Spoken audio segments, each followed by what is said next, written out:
Welcome everyone. We're gonna get started here in just a few minutes, but I'd love to hear from all of you. So if you'd like, go ahead and put your name, where you're from, your high school, and what major you're planning to study right there in the chat box. We'd love to hear from you. Hi, Arav. Hi, Sarah. And I see Riley's here. Riley from Westland. Mason.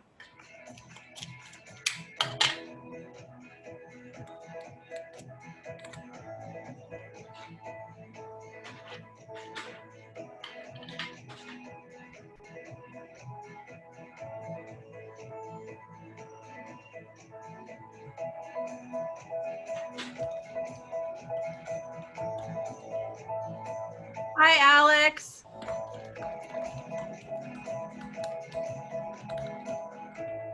Welcome, John Foltz from Corvallis. Good to see you.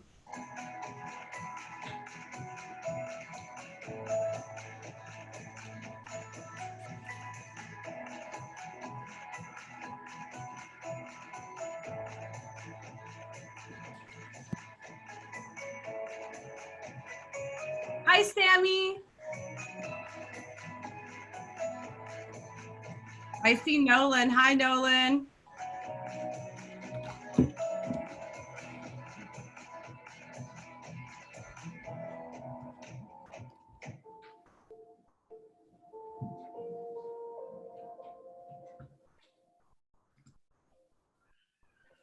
I see we've got Ellie from Oakland High School. Welcome. You're planning to major in agricultural communications. Congratulations. We also have Corey from Silverton High School, majoring in industrial engineering. And we have David from Bellevue, Washington, planning to study aerospace engineering. Welcome. Hi, Amanda. Good to see you. Amanda's from Westland. Got folks from all over Oregon and Washington tonight. Probably going to start in a few more minutes. So as we are waiting, feel free to go ahead and put your name in there. Put where you're from, your high school, what you're planning to study. We'd love to hear from you.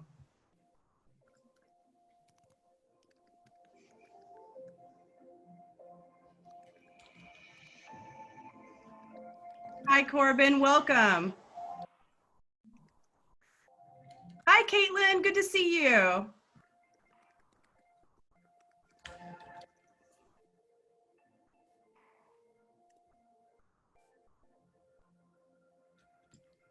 We've got Ben Fick from Hood River planning to major in industrial engineering as well.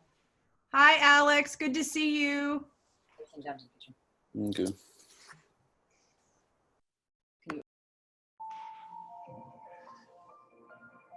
We also have Nicholas Espinoza here from Jesuit High School in Portland, majoring in computer science. And Laura from McMinnville, Oregon, planning to major in biomedical engineering. Welcome, everyone.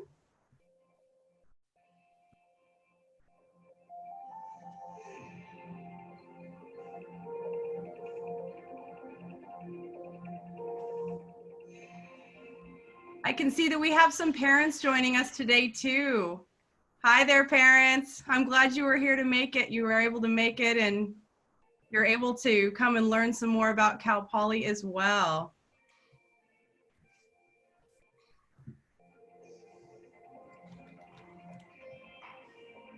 Hi, Brooke. Brooke is from McMinnville as well, majoring in chemistry. Welcome. Sarah from Bellevue, I'm so glad you were able to make it today. We also have Emma Putnam from Bend, Oregon, majoring in communications.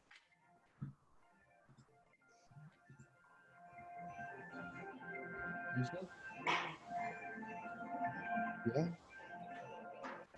We're going to give it about 5 more minutes. So feel free to put your name in there, put where you're from and what you plan to major in. Thank you so much. Okay.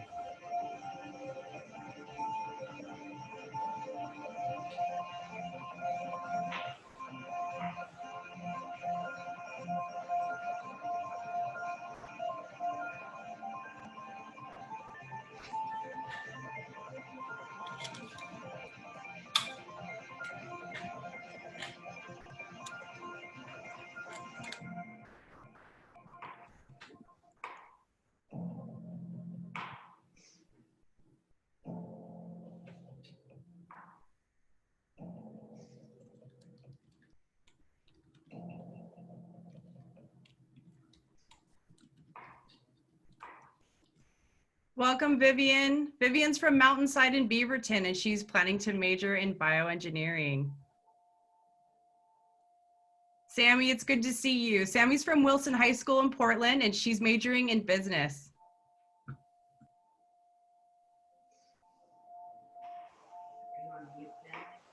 Yeah. It's so great to see all your faces.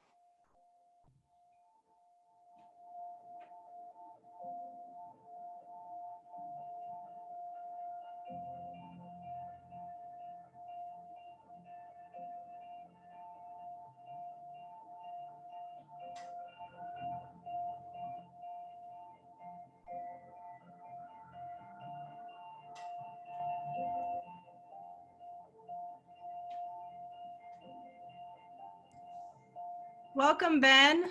Looks like Ben goes to South Eugene High School. We've got folks from all over. Thank you so much for joining us.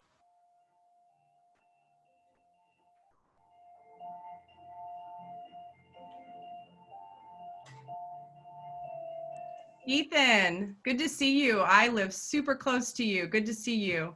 Ethan's from LaSalle High School, and he's majoring in general engineering.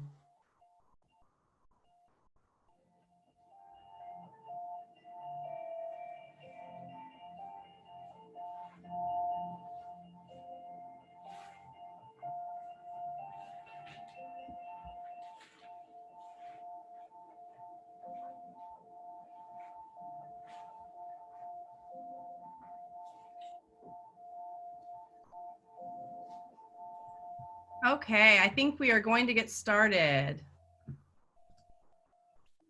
First of all, hello, good evening. My name is Ryan. I'm the Regional Admissions Manager for Cal Poly here in the Pacific Northwest. I grew up on the beautiful Central Coast of California, so Cal Poly has really been a fixture all of my life. I've been with Cal Poly in the admissions office for over 3 years now. I currently live in Portland, and I love that from here I'm able to meet with students all over Washington and Oregon to tell them all about Cal Poly. I also love being a part of this Cal Poly community even from far away. Before we get started, I have some tips for you about working in Zoom. I know a lot of us are starting to use this platform a lot more recently. Please, if you could just do us a favor and mute yourselves. That way we could eliminate some of the background noise. But feel free to turn on or leave your cameras on if you'd like. It's really great to see all of your familiar faces, and it almost feels like we are all here together. If you prefer to leave the camera off, that's totally okay too. You'll see in that chat box, we've included some campus resources that are available for you to download there, but we will also be emailing those to you as well. So if you miss out on them, you will get those eventually. Feel free to ask any questions that come up at any time during this presentation in the Zoom chat box. You'll see that down below. You can also start to direct questions to specific speakers when we do introduce our panel, if that would be helpful to you. First of all, welcome to all of our students, our admitted students, parents, and supporters, and congratulations. We're so excited for all of you and what you've been able to achieve. I also want to acknowledge that we are living in some unprecedented times, and we know that your lives have been turned upside down because of COVID-19. Because of that, I want to thank you all for taking the time out of your schedules today to join us virtually. Seniors, I can't imagine what this must be like going through this while trying to make these difficult decisions and transitions this year. And it really speaks volumes to your resilience that you are looking forward and ready to see the potential of what is to come. I've had the opportunity to meet many of you this past year at your high schools, at college fairs. Some of you we've met for coffee, and I know how hard you've been working. All of that hard work is what has gotten you there. A lot of late nights, doing homework, studying for SATs, participating in lots of clubs and volunteering. That has all led you here. This is your moment, and we really want to celebrate you and your many accomplishments. We also want to take a moment to honor and thank our parents and supporters that have joined us today. I'm so happy that I see so many of you out there. We want to thank you for your love and support that you've shown your student throughout the years that helped them achieve their academic success. We know family support is so important, and we are so happy that you're here to learn more about Cal Poly as well. First and foremost, we hope you and your families are safe and healthy. And although we are not able to meet in person at this time, we still want to give you the opportunity to learn more about Cal Poly and have your questions and concerns addressed. During this event, we're going to go over some important dates, deadlines, and resources that are important to our admitted students. I know that you probably applied to Cal Poly because you see the strength of our academics, our reputation for producing highly qualified graduates, and the value of starting in your chosen major on day one. For many of you, our Learn by Doing philosophy appeals to you and your learning style. Now that you've been admitted, you are probably considering what it really means to spend the next few years of your life with us and what a degree from Cal Poly can help you achieve. We also have a few Cal Poly proud individuals here with us today, and they will all have a chance to speak about their experience at Cal Poly. Many of you have had the chance to visit San Luis Obispo and to tour Cal Poly, but for those of you who didn't get the chance and were planning to this spring, I wanted to let you know that we do have an awesome virtual tour up on our website right now, thanks to our amazing student ambassadors. It's no replacement for the real thing, but it's a great way for you to see what campus looks like from the comfort of your home. San Luis Obispo, or SLO as we affectionately call it, is a classic college town. It's located on the central coast of California. The climate there is sunny and moderate. It's usually between 65 to 85 degrees throughout the year. There's lots of opportunities to explore the outdoors, from paddleboarding in Morro Bay to hiking up Bishop's Peak. It's truly like going to college in paradise. There's at least 5 beaches within 10 minutes away.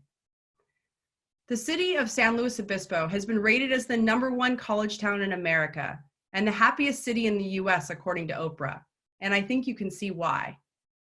Here is a sneak peek of where you could call home for the next few years.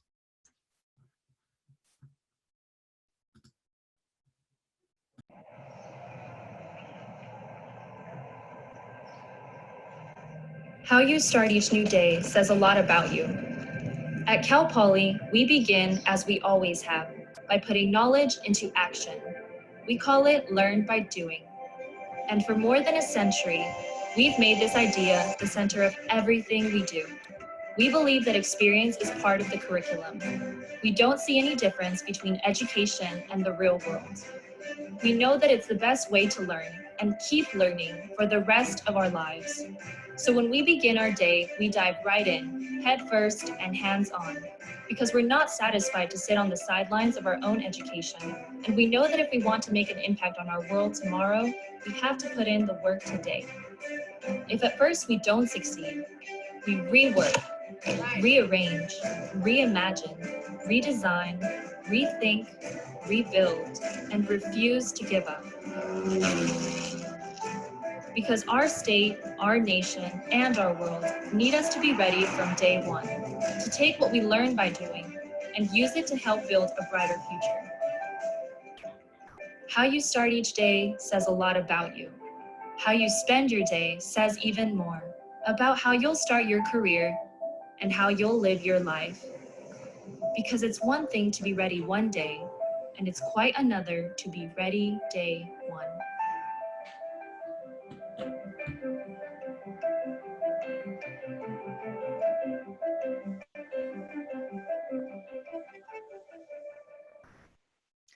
I love that video because it shows so many ways that Cal Poly students are able to learn by doing both inside and outside the classroom in a variety of different majors, clubs, and organizations.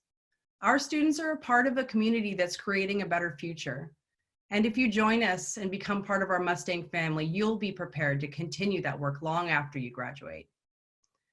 Now, I would like to introduce our amazing Cal Poly panelists.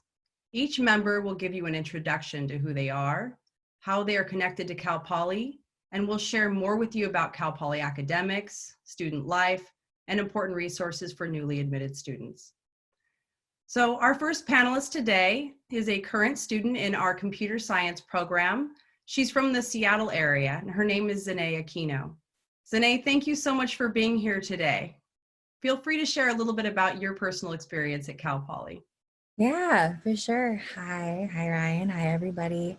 My name is Zanae Kino. My pronouns are she, her, hers, and I am from the wonderful land of Washington. Specifically, my parents live in Federal Way, and I went to high school at Racebeck Aviation High School, if that's significant to anyone. But as Ryan said, I am currently a senior in the computer science department, and I'm also minoring in psychology. So my time here at Cal Poly has been like a wild one. I feel like I've had the opportunity to develop my identity as an individual as well as a scholar. Throughout my time here at Cal Poly, I've been exposed to a variety of different experiences that have helped me grow in so many different ways. In fact, one of the reasons why I chose this school is because I felt like this was a school that would give me the platform to do all the things that I felt like I was passionate about. I fell in love with the computer science department because of the whole learn by doing aspect of it. The fact that I wouldn't have to wait 2 years to take my major classes and do things that were relevant to me was just very appealing to me. From the get-go, I remember like my first year here on my first day of classes, I was in Introduction to Cybersecurity, and there all of us were all put on the same page and we had all of these projects that were relevant. We were like learning how to lockpick, we were learning how to create different password breaking algorithms. In fact, at the end of that quarter, I remember that I actually created a phishing website and I stole the identity of my TA. But no, that was a learn by doing experience that I still take with me. I feel like as a computer scientist, I'm way more marketable due to all the experiences that I've had. But outside of the classroom, I feel like Cal Poly has offered me a lot of different ways to develop. I'm actually part of the University Ambassadors. So if any of you recognize me from your virtual tour, that's me, by the way. No, but I digress. The University Ambassadors have given me an opportunity to help speak to prospective students and let them know what my experience is like. I'm currently the chair of the diversity and inclusion efforts within the University Ambassadors. So there I have the opportunity to connect with a lot of different students, learn about a lot of different perspectives, and make sure that we apply that as we are representing our student body. But with that, I do have a passion for a variety of different multicultural efforts. I'm heavily involved in the multicultural community, and I'm actually a member of a multicultural sorority on campus. I also am heavily involved with the Gender Equity Center. The cross-cultural centers, you'll learn about them, but the Gender Equity Center has been a huge part of my life. I'm actually part of this production called The Original Women's Narratives. It's OWN for short. And essentially what the entire idea is that a whole bunch of women identifying students from all around, as well as faculty and community members, submit monologues of their own experiences to our script team. And then our script team puts together this entire show that's basically all of these people's experiences, and we have this entire theatrical production. Although we are not able to actually have OWN this year and live, we're trying to have a live stream because we do believe that these people's stories deserve to be heard. And that's just a really great experience that I'll have. And it gives you some little scope into the resilience of all the Cal Poly students. In addition to that, outside of the like extracurriculars and that, in terms of my career, Cal Poly has given me a platform to do things that I'm passionate about. I came into the technical field with the intention of using these skills for some sort of social good, and I had the opportunity to do it as currently I sit as the augmented reality and virtual reality lead at the Cybersecurity Institute, which is actually a subsidiary of Cal Poly. I recently just gave a TED talk about it, which is crazy, but I have a project that I was just finished completing where I'm creating essentially a virtual reality environment to help law enforcement learn how to better deal with different human trafficking situations. So the fact that I'm able to take my skills, develop them, and put them into applications that I truly care about is something that is completely unique to Cal Poly, and why I will never stop hyping it up no matter what. So overall, I feel like I made the right decision to leave Seattle and become a California girl. It all worked out for me in the end, and I really do hope that you all can see a little bit and ask me any more questions that you have too. Zanae, thank you so much for sharing your story. I think you're the perfect example of what our students are like, just super involved, super engaged, and passionate about what they're learning. So thank you so much for being here and for sharing. Next on our panel, we're going to hear from a dean from our College of Liberal Arts, Dr. Philip Williams.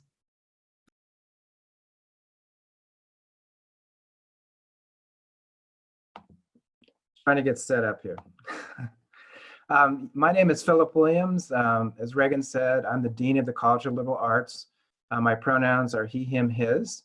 I'm originally from California, born and raised. I was an undergraduate at UCLA. And then because of a study abroad opportunity I had as an undergraduate, I went to the United Kingdom, to England and the University of Oxford to do my graduate degrees. And first of all, I just want to say to all of you that, like Reagan, you know, these are unprecedented times, and all of us hope that you and your families are healthy and that all of you are doing your part to keep others safe during these challenging times. Second, as Reagan, I want to congratulate all of you on being admitted to Cal Poly. As you know, this university is one of the most selective public universities in the country. You were one of over 62,000 applicants for about 4,900 spots. So it's a huge accomplishment, and you should give yourselves a round of applause virtually. Hopefully, many of you have already committed to Cal Poly, and if so, you've made an excellent decision. For others, maybe it's this virtual reception that will be the deciding factor for you. I know that you have a lot of questions, and we're going to have a lot of time to answer those questions. I'm going to focus on a couple questions that you may have in particular. The first question is, can I do well at Cal Poly? And I think implied in that question is, do I belong at Cal Poly? Is this the right place for me? And first, remember that we offered you admission because of your outstanding record of academic and personal achievement and your strong potential for future success. And the other thing I'd say, in addition, Cal Poly really prides itself on being a university that welcomes students of diverse backgrounds, perspectives, and identities, where all of our students can find Cal Poly's opportunities fully available to them. In other words, you belong here. A second, related to that question, I would say is that Cal Poly, it's really a truly exceptional university dedicated to supporting your academic and personal success. How do I know that? Well, as I said, I recently came to Cal Poly from the University of Florida. I'm new here. I started in August. And some of you may know, University of Florida, it's a top 10 public university. But I was so impressed by Cal Poly's almost singular focus on student success that I wanted to be a part of this community. And unlike my previous university, here you'll find that most classes are generally small, under 35 students. Classes are taught by faculty members who are not just outstanding teachers and scholars, but they'll get to know your names, and in many cases, they'll also get to know you as a person.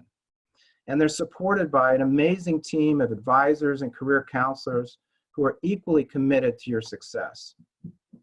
To support you in your success, as you've heard about, you'll have an incredible access to a range of learn by doing opportunities, whether it's project-based learning, study abroad, internships, undergraduate research opportunities.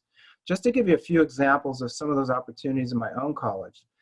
Political science students in a California Bill Project class did more than just read about how to write bills. They actually wrote 2 bills themselves and lobbied California legislators to get them passed and signed into law. One of the bills was signed into law last year and requires textbook publishers to disclose major differences between editions, potentially saving students hundreds of dollars throughout the state. Journalism students here at Cal Poly, they don't just learn about journalism in the classroom, they produce live broadcasts, newspapers, and these recent events have kept them on their toes, reporting on the impact of the coronavirus pandemic here on campus and in the wider community. Also, recently an archaeology class helped a professor excavate some land nearby campus and discovered the remains of a Chumash village. Once the importance of the site was recognized, they helped the landowners focused on protecting and conserving the land. These are just a few of the many examples of learn by doing opportunities that you'll find available here at Cal Poly. So to answer the first question, not only you belong here, you can also be very successful here. The second question is, is this the right place for me to advance my life and career? And I guess the parent's version of this question would be, can my son or daughter get a job after graduation?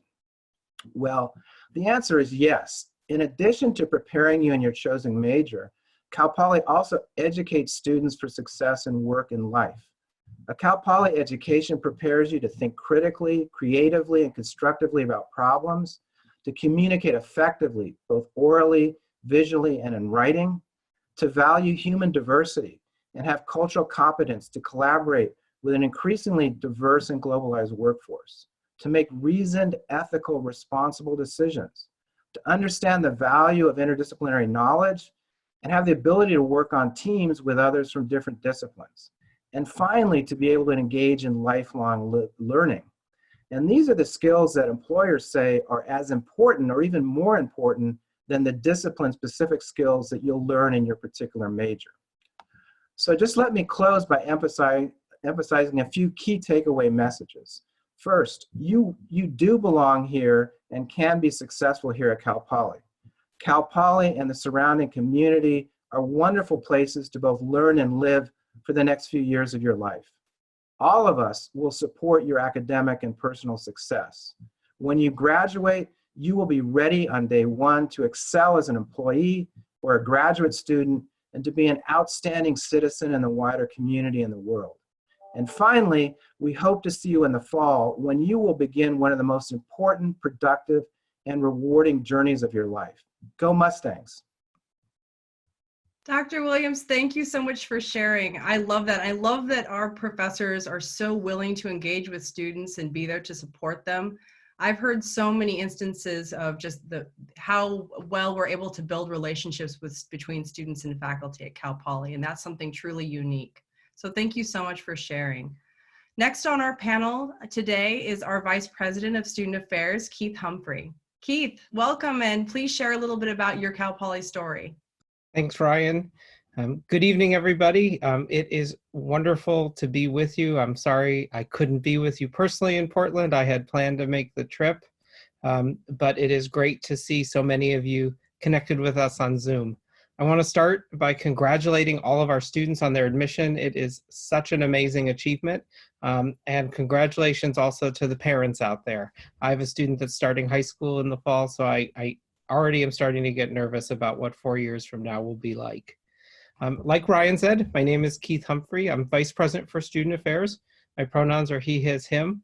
I've been at Cal Poly for 8 years, and I chose to come to Cal Poly 8 years ago because of the students. I absolutely fell in love with these individuals and continue to get excited every day about what they accomplish.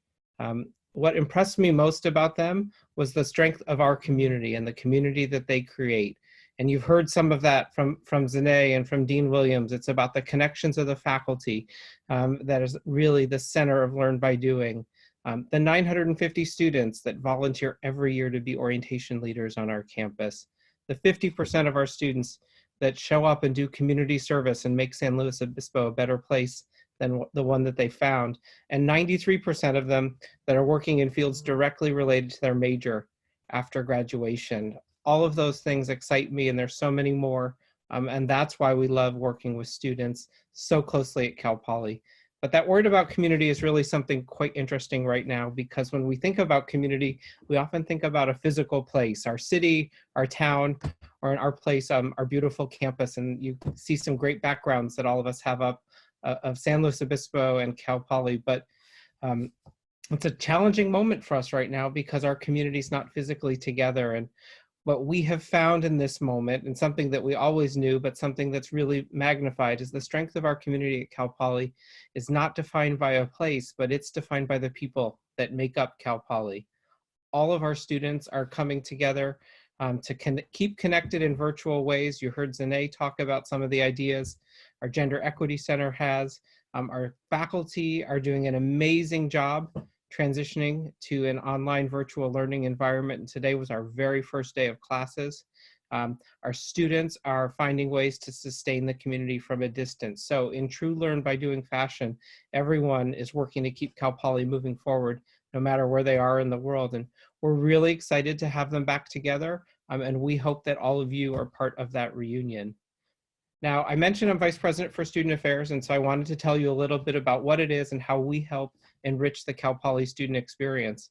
Our work is really about making sure that we are matching the quality of your in-class experience with the quality of the out-of-class experience. We do that in many different ways. First, we do that through helping you build relationships and make connections with your fellow Mustangs and all of the resources on campus. That starts with our world-renowned orientation programs, and they really are world-renowned orientation programs at Cal Poly. we'll be excited for you to become a WOWie in the fall and get connected with your fellow students.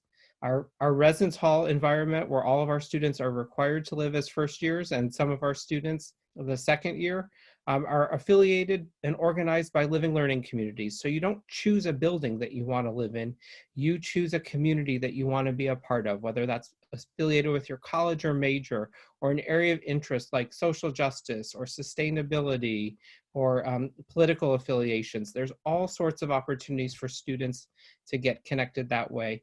And we also work hard to make sure we're connecting you with that academic advisor, that key resource who can serve as your guide throughout your journey, throughout your degree program.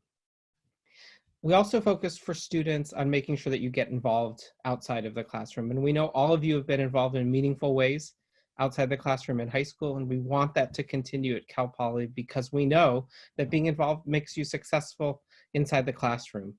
There's over 400 clubs for you to choose from. We just added 80 clubs this year. Actually, I should say our students added 80 clubs this past year, because if there isn't something there that appeals to you, you get the opportunity to create it for yourself. There are leadership programs on campus so that you, no matter what you're doing or what you're studying, you can develop your leadership skills so you can apply that to that club or organization or to your eventual career. You may be one of our 20% of students who want to engage in Greek life. It's a fantastic pathway for involvement for our students, or one of the 50% of students who engage in intramurals every year on campus. Another area of focus for us is issues of well-being, and that's obviously top of mind for many of you right now. We have a fully accredited health center on campus that responds to all sorts of both medical and mental health issues for students.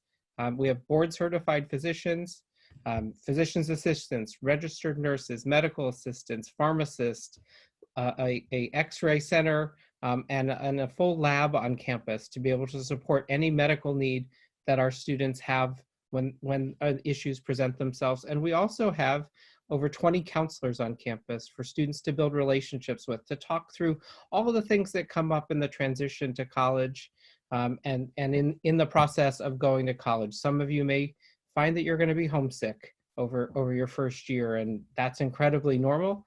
And it's also a really powerful thing to sit with one of our counselors and talk about that so that you can move through it. We are a community that is really focused on well-being, and right now I'm really proud of San Luis Obispo because this community is doing an amazing job responding to the coronavirus. We are on our second day in the last 3 days of no new cases reported countywide. And that is really testament to all of us doing a great job of staying in our homes and really taking care of the community. So you have a community that not only cares about your health and well-being on campus, but cares about your health and well-being wherever you go off campus. Another area of focus for us outside the classroom is ensuring that we are creating an environment that supports diversity, equity, inclusion for all students. Arguably, this is one of the greatest issues of our society and time, and we want to make sure that every student feels welcome on our campus, no matter the identities they hold and the identities they bring to campus and the identities that they develop when they're at Cal Poly. So you heard Zane talk a little bit about the Gender Equity Center. It's part of our cross-cultural centers where we have spaces for students to connect and engage across identity.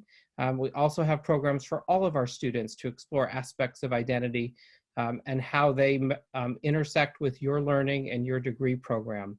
This is important for every student in our community because we've heard from our employers across all sectors that they want to make sure that Cal Poly students who are at the top of their game in their field of choice are also learning and ready to lead in a world and environment that is not drastically different from the one that they studied in. So it's really important that we're promoting those connections and understanding. And finally, we're focused always on the long-term success of our students. That includes all of the academic support that is available outside the classroom. We know that students at Cal Poly need it. Many of our students did great in high school, Many of you come to us and tell us, gosh, I went to high school, I didn't have to study too hard for that test, and I still got A's. And that's because you're naturally a really bright and intelligent group of students. And then you come to us and tell us things are different at Cal Poly. And so we have a lot of support available for you. And we want you to know that it's a normal thing for students to ask for support. It's not a weakness to ask for support. It's actually a weakness to know you need support and not take advantage of it at a place like Cal Poly. We have a fantastic career services team that works with our students right from the very first day. You have a freshman focus advisor who helps you chart your career and internship plans and how things like study abroad or potential change of major, how it all fits into your career or graduate school goal. There's a career advisor in your college and major who you will get to build a relationship with as well. There's career fairs and all sorts of other events that happen all throughout the academic year. But an important thing to know and think about right now as our country is going into an economic downturn is to look and see how employers responded to Cal Poly in the last economic downturn. That was when many of you were in elementary school and probably not worried about getting a job. But what we saw back in 2008, 2009, 2010 was that when employers had to make choices about where they were going to put their resources to recruit college students, Cal Poly remained at the top of their list. So we're absolutely confident in this economic downturn that Cal Poly will continue to remain at the top of their list, no matter whether it's a company, a nonprofit, or a governmental organization. All of that work is about making sure that you become one of our 185,000 alumni worldwide that are leading in their fields and their industry or in whatever they're choosing. So I will pause there and finish where I started and say congratulations again on your admission. I look forward to entertaining your questions and welcoming you to campus in the fall. I'll turn it back to Ryan. Keith, thank you so much. I think it's so important for all of our admitted students and parents to be aware of all of those support services in place for them. You are not in this alone when you're at Cal Poly. We truly are a community that cares. So thank you so much, Keith. Our final panelist today is an alumni of Cal Poly. Her name is Amanda Harvey, and she lives here in the Portland area. Amanda, go ahead and share a little bit about your story. Sure, thank you. Well, good evening, everyone. As Ryan said, my name is Amanda Harvey. I graduated from Cal Poly before all of you were even born, so that makes me feel a little bit old, but I graduated from Cal Poly in 2000. I originally am from San Diego and went to school there to study business, and I concentrated in finance. Today, in my working life, I'm a lead advisor for a wealth management firm here in Portland called Vista Capital Partners. And Cal Poly, the education I received and the learn by doing ethos that Cal Poly espouses was a fabulous kind of head start for me into my career in finance. So Cal Poly is a fabulous school. So I'm happy to answer any questions that anyone has about my career or how Cal Poly has helped me to get there. So thank you.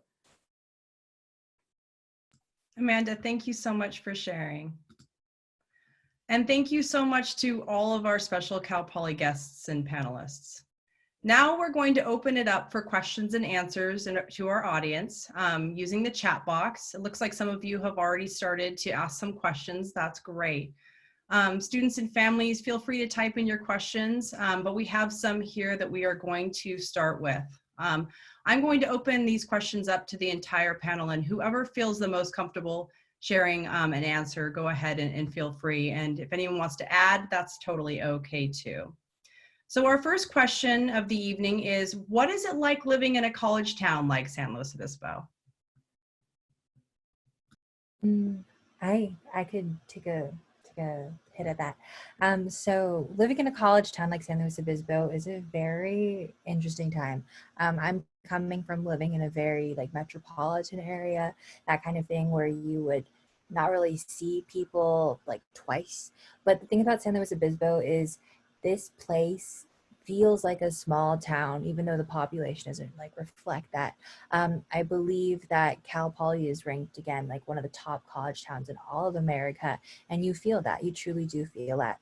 There's like a certain friendliness that's between the entire student body and also the members of the community. The members of the community like to embrace us as we do them. I've worked on a variety of projects actually that help the San Luis Obispo community directly. For example, this past quarter, I helped the San Luis Obispo public school system by creating a program that would help fourth grade teachers better grade their students' essays, or like more efficiently be able to grade them. So that's really cool. There's a lot of events that happened around here that you can get involved in. There's like the farmers market that happens every Thursday, and that means all the community members are just out and just then you could help support local businesses while also just being able to leave campus. San Luis Obispo, I've been telling people like there's no two places in this town that's more than like 15 minutes driving apart. And that really does speak volumes. So you could really go anywhere, you could see anyone. And that kind of vibe is very different from where I grew up and something that I do embrace every day. Thank you, Zane. Does anyone want to add on to that? Okay, we can definitely move on to our next question. What resources are there to help students find internships and jobs on and off campus? And then there's a second part. Can I go home over the summer for an internship? So I'll jump in and start with that, but I'm sure everybody might have something they want to add to that. I think one of the main central resources is definitely our Career Center. There's an online platform where we post over 35,000 jobs and internships every year where employers are seeking Cal Poly talent to come help lead their organization. The career fairs are where employers also come to seek not only full-time employment, but internship employment. And so many of our majors are so popular. We actually have like sports, we have a signing day type experience where students kind of receive offers from multiple organizations, and they pick on the same day, where we have 100% employment in a number of those majors. Internships are changing right now. We're finding that they're not just summer anymore. They're turning into 6 or 9 month experiences. So parents, don't be surprised if your student comes home in December and says, you know, I'm not going back to Cal Poly till September because I got this great internship. Internships want students a little bit longer. The cool part about that is students come back from those internships often with job offers 2 or 3 years before they're set to graduate. So it takes a lot of pressure off of our students. There was a second part of the question, but I can't remember it, Ryan. Can I get an internship to go home in the summer? Yeah, I'll add. I just want to add to what Keith said as well. I think the other source of many internships are at the departmental level, and there's a lot of departments that are connected to various industries or opportunities, and a lot of these are actually Cal Poly alums who are are employed around the country and make available and known to us some of the internship opportunities that exist. But so besides kind of the broader career services, there's a lot of opportunities that you'll find in your particular department or college as well. And then I think, as Keith said, that you can obviously have an internship away from campus, and many internships, if not most, given the size of the SLO community, are actually away from campus and away from SLO.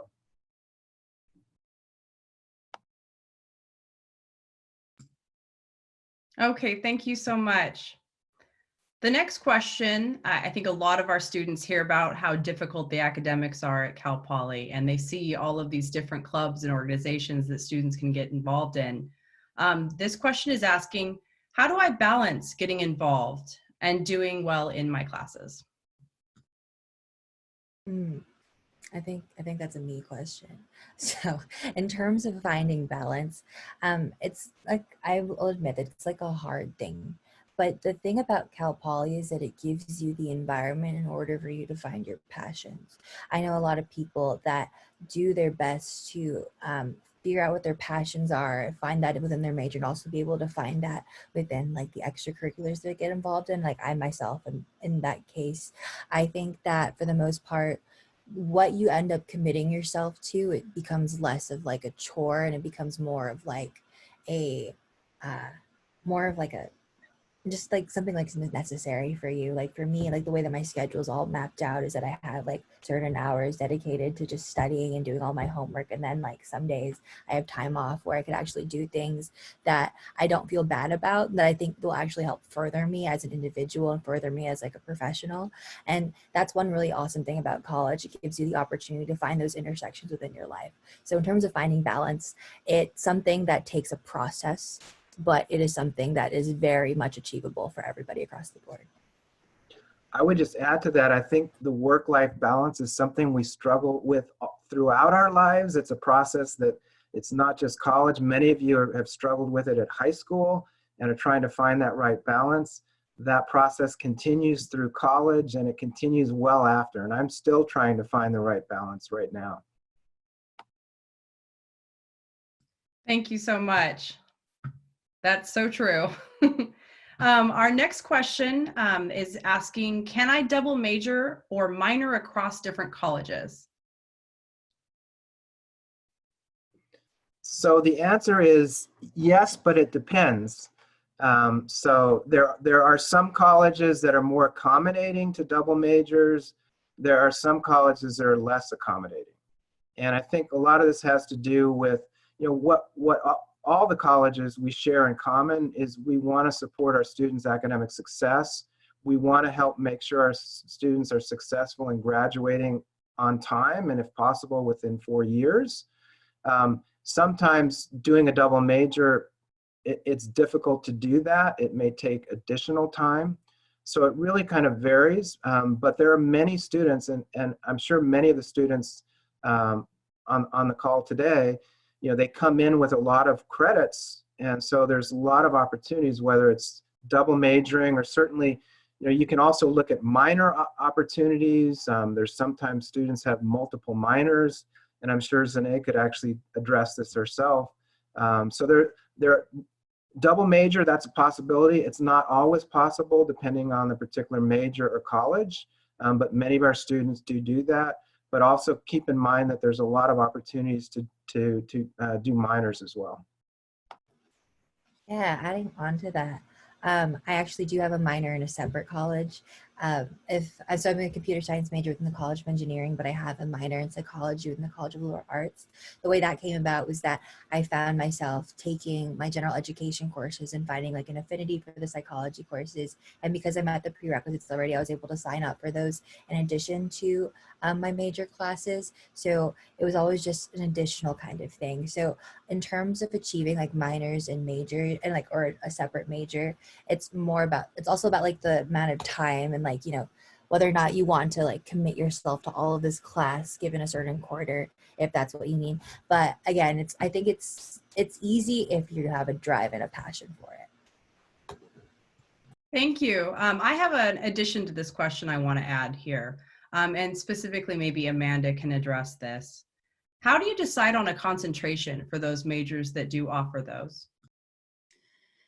Yeah, for my process, I guess partly it was a process of elimination where with the business college, we had to take a course in each one of the different concentration areas. And so pretty quickly figured out that I didn't enjoy economics. I didn't enjoy human resources, but I really, really liked my finance class. And so it was great to have that that introduction to all of those different areas, and gave me an opportunity to see what really I found interesting and what I could see myself doing in the future, and what I knew just didn't fit for me or my interest or my personality.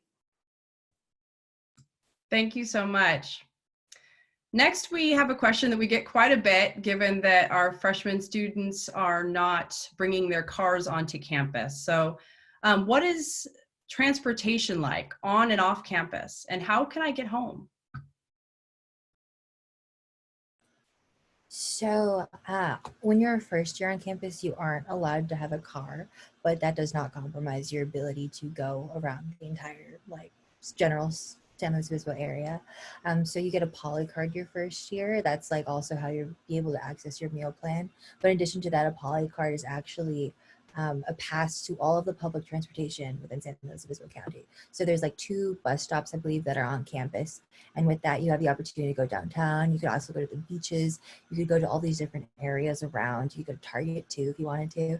So that is totally a thing. Then also something I partook in. We also have Zip cars available on campus, as in those are basically you could just rent a car that's there in one of those spots and be able to drive anywhere around. As I mentioned before, there's no 2 spots in this entire city that's more than 15 minutes driving apart. So you could literally just go drive around the entire town and be able to access that. I know a lot of people have bikes on campus. That's something that's really cool. We just got a lot of bike paths installed in San Luis Obispo recently. So that's really awesome and a really cool way to get around town too. I also know people who have electric bikes. So it's kind of like they're cheating with the whole bike thing, but it still counts. And so with that also, we also, in terms of traveling to farther places, there's a rideshare community page on Facebook. If any of you still use Facebook, I don't think you do. I mean, do they? But so the Facebook page, people basically post that they're going to travel somewhere, and for a small amount of money, for gas money, they'll drive you there. Me personally, I go back to Seattle every break. So I would find a ride to take me up to San Jose, and then I'd fly out from there and find a ride to take me back to San Luis Obispo. And that was a pretty seamless thing for me and something that's pretty feasible for a lot of out-of-state students. I would also add that, the San Luis Obispo Airport, while it can sometimes have flights costs that are slightly more expensive, do offer direct flights to both Seattle and Portland. And so that's something that can make it really easy and convenient. And it is the easiest airport in the world. I show up about 30 minutes before a flight, check a bag, walk through security, and right onto the plane. And so it's pretty painless compared to other airports. That's so true. It's really quick getting through security at that airport. And for Portland, that will begin, direct flights will begin, I believe, this summer. So look out for that. That's going to be a great opportunity for you parents to come visit as well. Next question I want to address, and if any of you want to share, please feel free. What is your favorite Cal Poly tradition or event? Well, I love WOW, our week of welcome. It is the most amazing first week of college that any university has, and we know it's the most amazing. It is constantly ranked #1 in the country, and other universities every year send delegations of their staff to see how we do it. In WOW, you'll get paired up with 2 orientation leaders, 2 of those 950 folks that volunteer their time, into a small group of about 11 or 12 other students, and you will become literally lifelong friends with most of these students. Many of our WOW groups have reunions far into the future. In WOW, you will get connected with your college and the resources of your college and all of the academic support. You'll get connected with social life on and off campus. You'll travel to areas around the county where you'll get to go paddleboarding. You'll get to go to Farmers Market in downtown San Luis Obispo. You'll really get a deep experience where in 7 days, you will feel completely grounded and centered in San Luis Obispo and at Cal Poly, and you will be so busy, you will not have time to call home and talk to your family. It is truly an amazing experience. So for me, I think my favorite Cal Poly event or tradition happens to be Polycultural Weekend. Sadly, this would actually be the day that Polycultural Weekend would be happening, but the ideas of it and what it represents have still been able to survive the pandemic. Polycultural Weekend essentially is this opportunity for a lot of admitted students to come to Cal Poly and be able to stay for the weekend by staying with somebody who is from one of the cultural clubs on campus. All of the cultural clubs basically all come together. They have a lot of catered food. They have a lot of fun. They have a lot of events and a lot of breakout sessions, a lot of also like an entire talent showcase to just show off like all of the entire cultural community and its liveliness, to just help people from these backgrounds that are coming in to see how great Cal Poly can be. Yeah, it's just honestly my favorite thing ever, and it breaks my heart that it can happen, but they're trying to do their best to make sure that we're reaching out to the multicultural community as much as we can. I've only been here since August, so I haven't even had the opportunity to enjoy all the traditions throughout the academic year. But I would agree with Keith, at least the time I've been here, that Wow Week is just an incredible time for our students and for us, the opportunity to meet with our new students, the energy and passion that they bring to campus. And it's a time when campus comes alive again. And it's just a wonderful time to be here.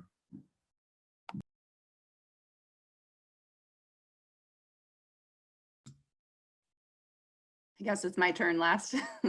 I would agree also, wow, was fantastic. And Keith, as you were mentioning, I still am friends with some of my fellow Wowies. It was just a fantastic way to come to Cal Poly and you instantly have a group of 10 or 12 brand new friends. And that was wonderful. The other thing I would say is Thursday night farmers markets are just such a slow tradition and such a fun way to see the whole town come out and see your friends and see your professors and everybody just out in a lot of energy and just such a really wonderful tradition in San Luis Obispo. Thank you. And I guess I'll finish off with my favorite thing. When I was on campus, my favorite day of the year was move-in day. And that was because all of the admissions team and a lot of different departments would come out and they would meet and greet all of the parents and students first coming on campus, and we'd help them unload their cars and their trucks and help get them their stuff into their dorms. And that is just such an exciting and fun time, and one of the things I love the most about being part of this community. Okay, our next question is, does Cal Poly support students to pursue graduate level education? Absolutely. Many of our students go on to do graduate education. And what I'd say is, given Cal Poly's reputation, many of our students are very successful in getting into some of the best and highest ranked graduate programs in the country. So the Cal Poly brand is well known throughout the country. And so our students are super successful. We also have, you'll be working with faculty members. Every student here does a senior project. I came, as I said, from the University of Florida. I was blown away that a public university the size of Cal Poly required a senior project of every student. I mean, at the University of Florida, if 10, 15% of our students did a senior project, that would be amazing. And that's the case most places. And so the fact that our students not only have those learn by doing opportunities or doing student projects, undergraduate research projects, it really gives them a leg up in terms of when they're applying to graduate school.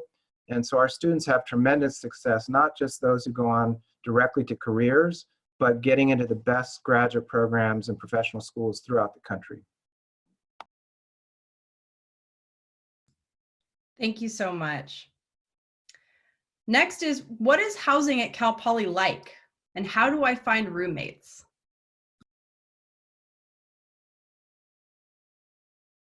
Trying to find my mute button, sorry. Housing is really dynamic on campus. Like I mentioned in my opening comments, you do live in first year in a living learning community, so you choose whether you want to live by college or by a personal affiliation. All of our first year students live in doubles, triples, or quads in traditional residence halls, community bathrooms. There's an RA on every floor to help support students, build community, create events for students so that you have that sense of connection and support year-round from an experienced student. Our continuing students live in apartments. They're 4-bedroom apartments. Each student has a single room. There's 2 bathrooms, a kitchen, and a living room in the apartment. And we actually come in and clean those kitchens and bathrooms for students every 2 weeks. So it's a pretty nice deal. great places to live. We always encourage students to live on campus 2 years because we know the academic outcomes for students who live on campus 2 years compared to 1 are much greater. So great that we're actually building more housing to ultimately someday be able to require all second-year students to live on campus. But that's my perspective. I'm sure Zane, who's lived on campus, has a different perspective. Sorry, I found my mute button too. Okay, so the way the housing is, Keith did a really good job at describing like the specifics of it, but basically, like living on campus gives you the opportunity to be super close to everything that's happening. We don't actually have dining halls per building. We actually have like this area where all the food is, and actually if you do end up coming in the fall, they're opening a new dining complex too that's right next to the dorms, so you have to be able to like leave your dorm and walk to these dining places in order to get your food. Overall, I feel like living on campus gives you a very social aspect of the college life because you have all these shared spaces that you're giving with people.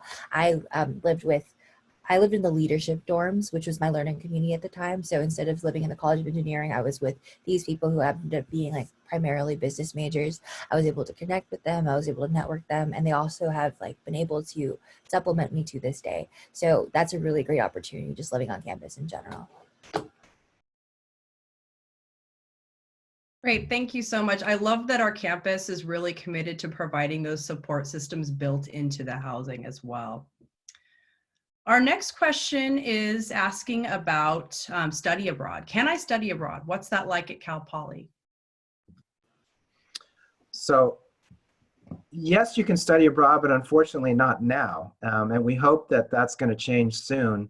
But that was, again, one of the things that really attracted me to Cal Poly. I'm someone who's passionate about international education opportunities. I, as an undergraduate, had the opportunity to study abroad, and that it was a transformative experience in my life.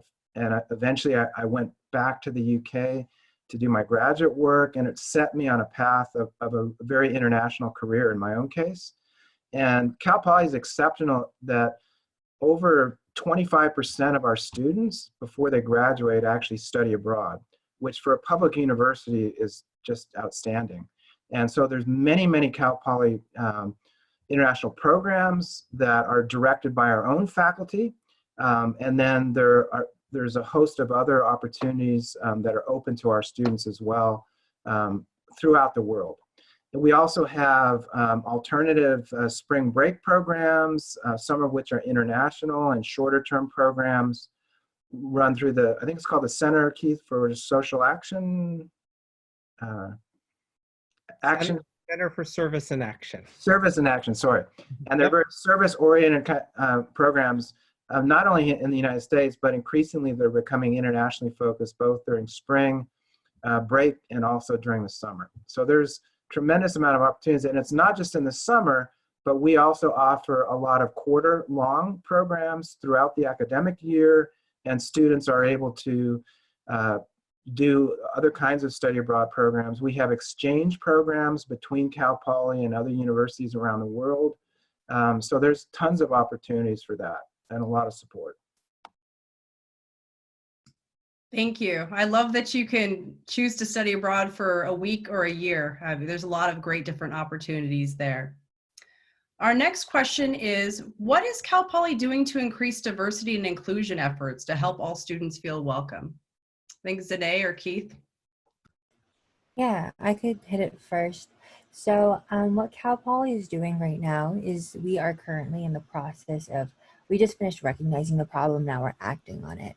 So that's just a really big thing. There's been like some events in our past that haven't been pretty, but one thing that was really amazing about them is that we've been able to recognize how they've been a problem and actually take action. A lot of the diversity and inclusion efforts are like collaborations between students and administration. So a lot of students have actually seen the need for more diversity and inclusion as their own catalyst. So they've been taking charge, taking action, being a part of things. I personally am a university ambassador because of this reason, because I believe that students should be able to feel represented and feel welcome on a campus that's providing them an education, no matter what their identities may be.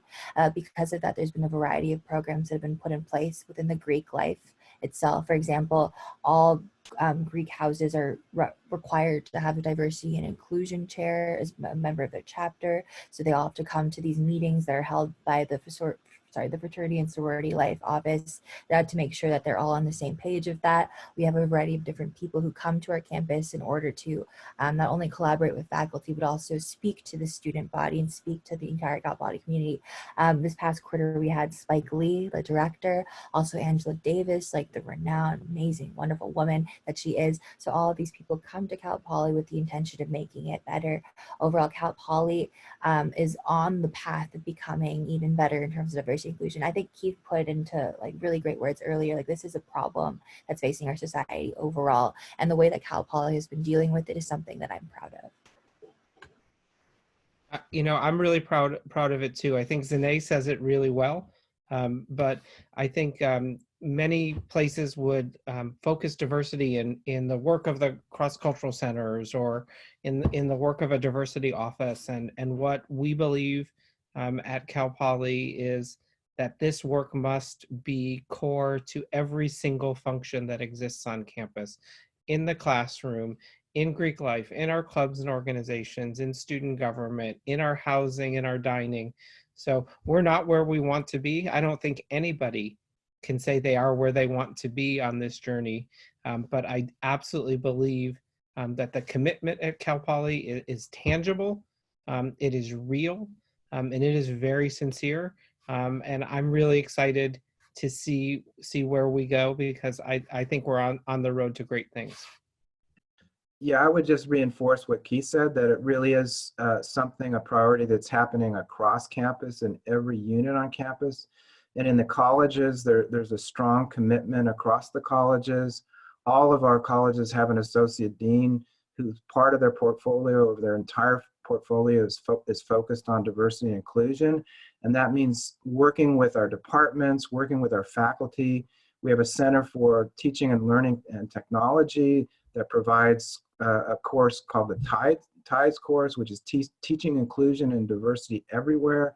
Many of our faculty have done that course. They incorporate inclusive pedagogy into their own teaching. We have, in my college, and I think this is true of most colleges, we have a student diversity committee who advises me and keeps me honest and accountable in terms of what the college is doing. Just recently in February, it started in my college, but it's spread university-wide. We have what's called the Teach-In, and it's teaching diversity and inclusion. And it's a day-long event. We have faculty from all the colleges who participate and who organize panels, workshops. We had thousands of students who participated in the Teach-In this past February. So there's a lot that's going on. And I think, as Keith said, it's something that penetrates the university. We have a lot of work to do, and we constantly have reminders of how much work we have to do. But I think all of us, at least our leadership, is constantly asking ourselves, what am I doing, or what have I done today to advance the culture of belonging and inclusion here at Cal Poly? And as long as all of us keep asking ourselves that question and are holding ourselves accountable, we're going to make great progress. Thank you. Those were fantastic answers to a really tough question. Our next question is, what is academic advising like on our campus?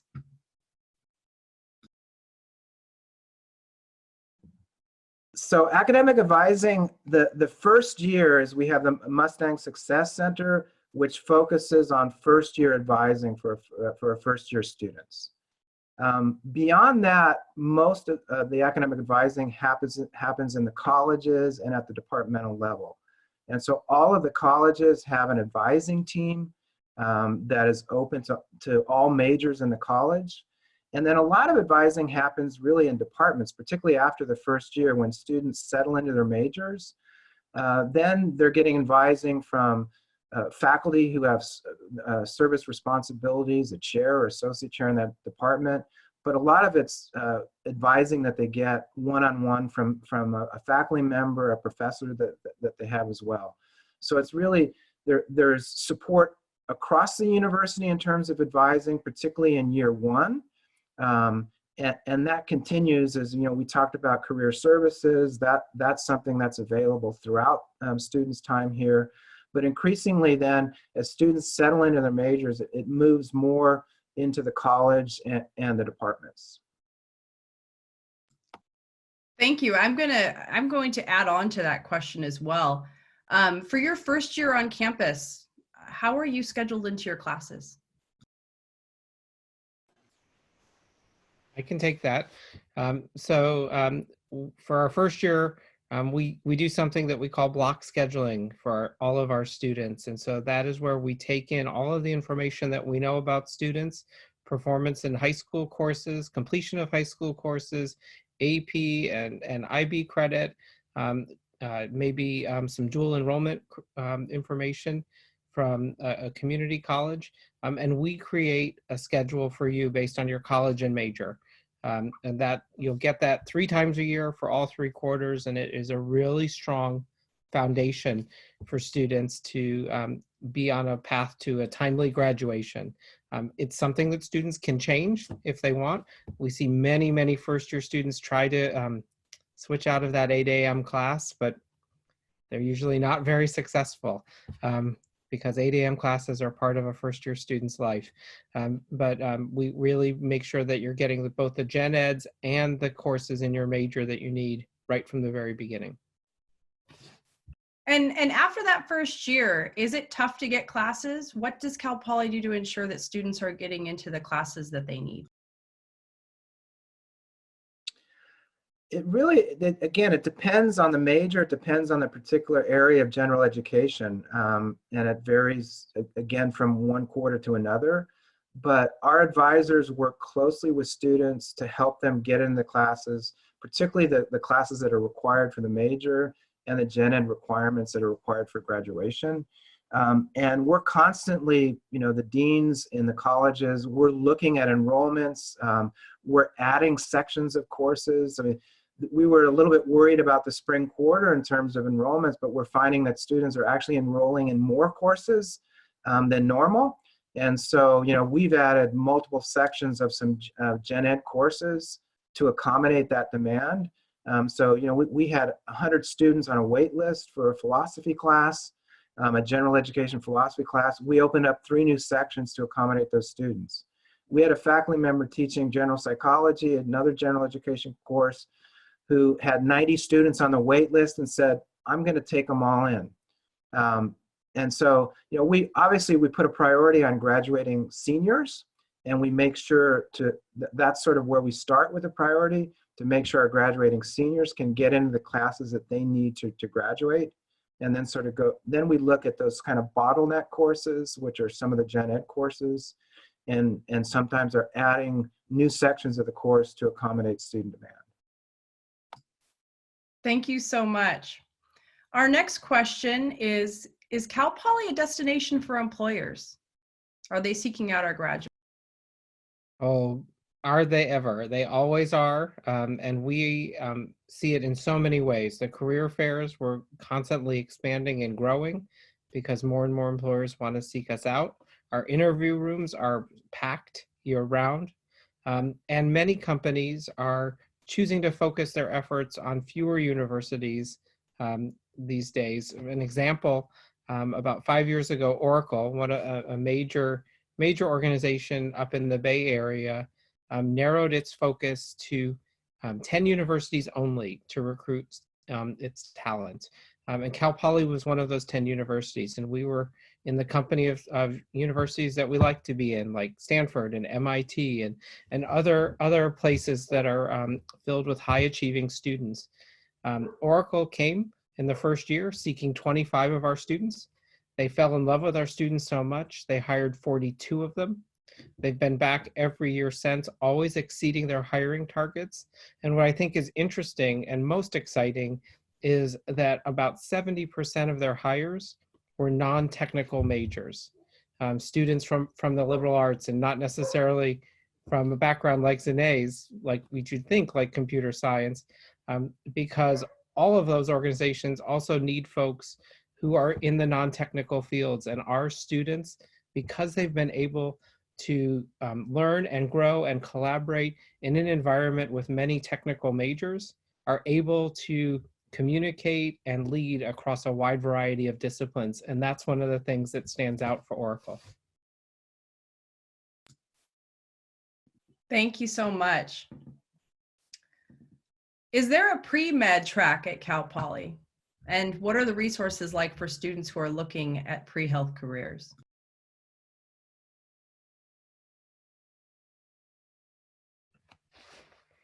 Students who want to go pre-med at Cal Poly can go pre-med. We don't have a specific pre-med major like other universities. What we do is make sure that students who want to be pre-med have the Pre-Health Career Advising Center where they can connect. Those advisors help make sure that our students are taking all of the right courses to help them be successful in a med school application as well as the MCAT exam, and also be successful in whatever major they're choosing. Med schools don't just want biology majors. They want political science majors, and they want business majors and philosophy majors. And so our students apply to med school from all different academic backgrounds. Yeah, I would just add to that, and Keith is right, that it's the most important thing is that students pursue a major that they're going to excel in if they're looking for medical school or other health professions. And that could be, as you said, English, political science, or it could be the more traditional kind of pre-health majors. The other thing I just related to that is pre-law. There's also no pre-law major.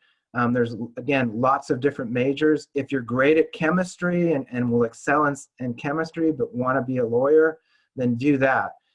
In the case of medical school, though, there are required courses that you will have to do. And so you want to make sure you know which those are. And that's why we have the pre-health track advisors who will help you make sure to, regardless of what your major is, that you're doing those required courses. Thank you. Okay, I have one final question for our panelists. And this could be just about anything you'd like to share, something, your favorite thing about Cal Poly, or even just a piece of advice for our newly admitted students who are coming in. I could start with that. So at the end of my tours, I always just let everyone know that at the end of the day, the fact that you are in this position to be in higher education, that's a privilege. And because of that, just make sure, my biggest regret, I guess, when I was in your shoes is I didn't say thank you enough to all the counselors that got me there, to the admissions people, to my parents, to everyone who helped make this opportunity possible for me. So just be sure to be grateful to everyone who's helping you get to this position. And then my second piece of advice is the thing about higher education in general is that it is a time for you to grow your mind very much. But at the same time, make sure you're taking advantage of all the different types of opportunities that are available to you. I found myself choosing Cal Poly because I fell in love with the opportunities that I could see myself being a part of, whether it be the Women in Software and Hardware Club, whether it be all the multicultural communities on campus, whether it be even like the Hammock Club that I am a part of, just a proud member of, by the way, whether all those opportunities are available here at Cal Poly. So no matter if you end up here or anywhere else, wherever you are planted, make sure you bloom. College is a place for you to grow your mind, but also your soul. And that's my take on it. I would just say, you know, as I said, I came from another university. I've not been here very long, just since August. And the University of Florida is a huge public university, over 50,000 students, almost 55,000 students. And for a lot of the undergraduates there, it's very easy to kind of get lost in the shuffle and to be just one other student, just almost a number.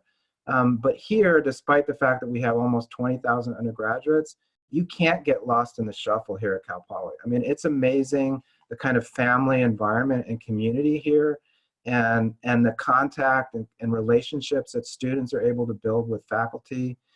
There's so many students that know me, the dean, you know, of a college, where at the University of Florida, the deans there hardly knew any undergraduate students, you know, and so and even our president, who's obviously a very busy guy, I mean, he gets out and is present. And I think a lot of our leadership really takes pride in the fact that we're present with our students at student events, and are always available and make ourselves available to students. And that's something that, you know, a university of this size, I haven't seen it anywhere else that I've been in my career. I would say don't come to Cal Poly with any preconceived notion of what you are going to do or what you're not going to do. There are so many opportunities to grow, change, learn about yourself, that you're going to leave a very different person than the person who showed up at that move-in day and had their belongings carried into the residence hall. So come prepared to be on a really powerful journey.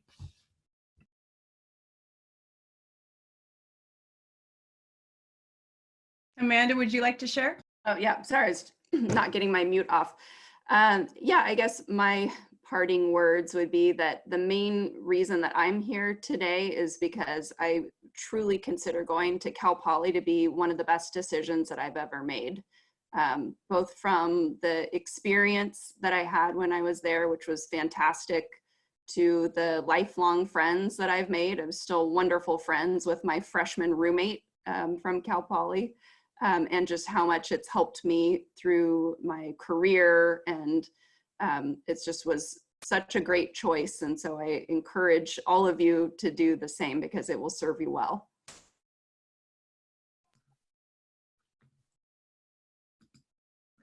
Thank you. Wow. Thank you all for participating in our event today.